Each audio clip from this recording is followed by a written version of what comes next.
Hi, I'm Jordan and this is Matt, and today we are going to cover some commonly asked questions about supercar finance. So Matt, is everyone paying cash for these cars or is finance actually the norm? Finance is extremely popular with our vast panel of lenders, especially funding that we can offer. We've got something for everyone. PCP, HP, lease purchase, which one actually makes sense for a £150,000 car? That's a really good question. I would say it all depends on the type of car that we're going to be looking to fund. PCP can be really advantageous if you want a guaranteed future value. Whereas if you've got a car that's appreciating in value, you may want to take something like a lease purchase. Brilliant, thank you. Can you finance a classic Ferrari the same way you'd finance a new Porsche? We can very definitely fund a classic Ferrari, and with some of the plans that we've got, we could fund a classic Ferrari better than we could a new Porsche. Brilliant. Is it true that only businesses can finance supercars? Absolutely not. We can fund supercars in both personal or business names. Could financing a supercar actually cost less than financing a normal daily driver? We actually did a video on this very recently, and we compared what would be a more standard daily driver car to a supercar, and we got better monthly payments on the supercar. And which were the two cars you compared? That was a BMW and a Lamborghini Gallardo. It's good to know. Do you need a six-figure salary to even think about a supercar? Absolutely not. No, we can look at all types of customers, backgrounds, and employment history as well. Is PCP just renting with a fancy name? No, so PCP actually gives you more flexibility than just renting. PCP does allow ownership if you want at the end of the term, but you've also got the option to look at upgrading early as well, whereas with a conventional lease or rental agreement, there's no option to look at changing mid-term. Perfect. Do you need, speaking of perfect, a perfect credit score to finance a supercar? No, a good credit score can potentially offer better options, but again, we've got lenders that will look at all types of customers and credit scores. Is that for both business and personal? Yeah, absolutely. Again, with our varied panel, we've got a solution for everybody. Amazing. Is HP only for people who can't get a PCP? No, so again, can depend on the age of car and the lender that we look at, but we should be able to offer equal options to all customers. Can you get finance on a 20-year-old Porsche? Very definitely. So I'm currently looking at a fund on a 1960s Porsche. So again, no limits to age there when it comes to the cars. Can you daily drive a finance supercar? You certainly can.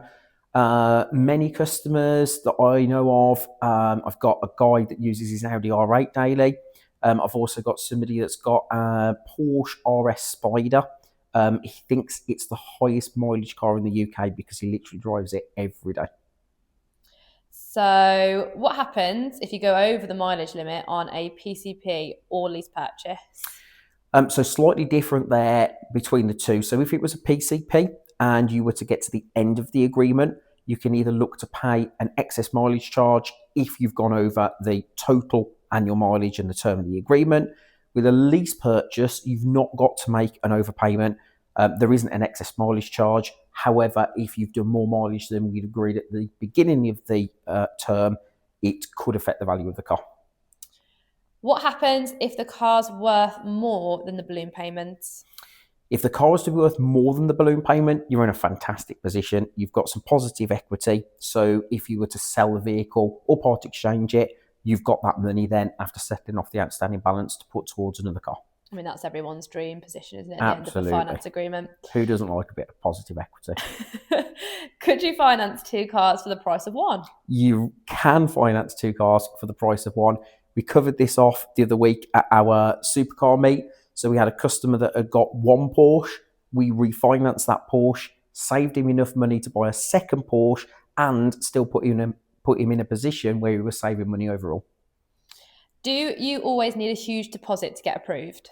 You don't. We've got lenders that will work with zero deposit, and then when it comes to a more specialist lender, it's normally 10% as a minimum. Is it true supercar finance comes with crazy interest rates? No, I beg to differ. So some of our bigger funds actually attract the lowest interest rates. We work really hard to ensure that we've got the best rates across our panel of lenders. Can you only get finance through a dealership? No, that is a question that we get asked a lot. So again, we've been working on a piece recently that's going to come out on social media where we were far cheaper than going through finance from a main dealership. So always speak to us first. Yeah, that question is asked a lot. Yeah. Can you refinance a supercar if you already have finance in place? We do a huge amount of refinance.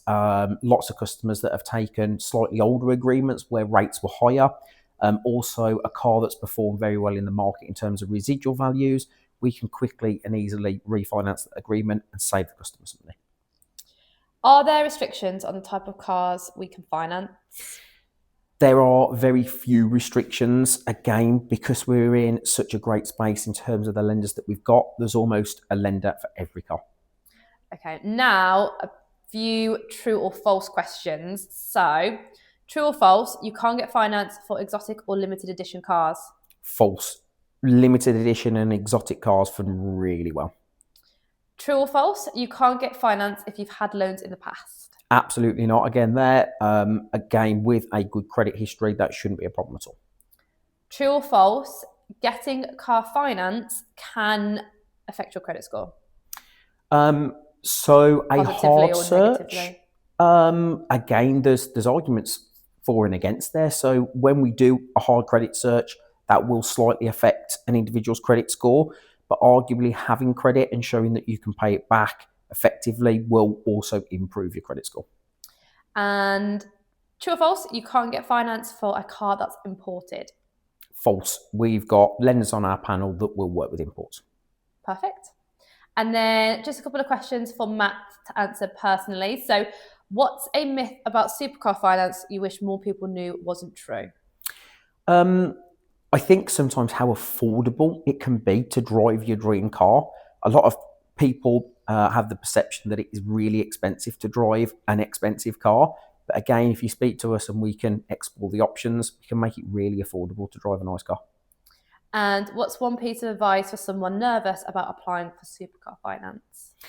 So we are a real passionate team of individuals. We will be very transparent and honest with the information and help that we give. So get in touch with us. There's no silly questions. We're here to help.